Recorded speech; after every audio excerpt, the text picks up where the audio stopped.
Isang magandang hapon sa inyong lahat. Marami pong salamat sa inyong pagpunta dito. And needless to say, I'm very proud to be part of the Kapatid Network. At pagkatapos, sumiping sa Kapamilya Channel, ako ang naging anak. Ayun.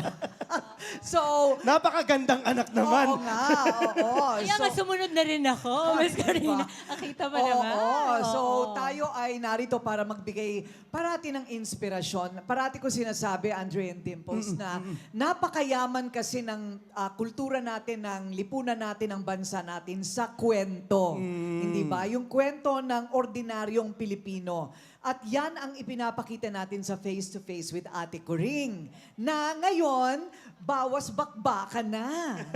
Relax. More love. More Ayun. love. More yakapan. More kantahan. I'm really very inspired. Yes. Oo, Oo. every day. Sabi ko parang ang ganda rin ng positive vibes, ano?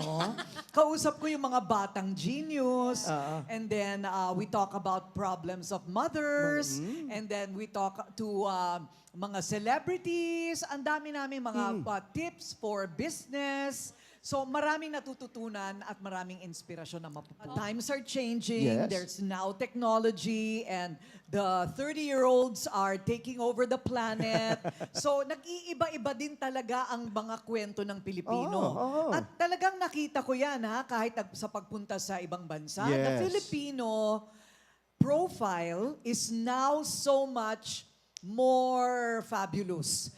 Kung sa larangan ng sports, okay, sa larangan ng pag-aartista sa Hollywood, Yes. ang dami ng mga Pilipino. Sa politika, sa Amerika, ang dami na rin mga Pilipino doon sa negosyo. So I think the profile of the Filipinos talagang 2.0 na. At kahit ang mga kwento nila dito sa Pilipinas, nagbabago din. So hindi ka talaga mauubusan ng kwento. 30 years of telling ordinary stories dahil ang ginto talaga sa bawat storya ng ordinaryong Pilipino is extraordinary. Yes. Oo, napakaraming nakukuhang kwento. At habang may kwentong Pinoy, nandyan ang Rated Corina. From Ganda. Balitang K. Yes. Oh. Huwag kayong magmaang-maanga na abutan ninyo ang Lahat. Balitang Itaas K. po ang Tayo. kamay ng mga Oo. umabot. Oo, Ayan. Balitang K to Rated K and now Rated Corina with TV5.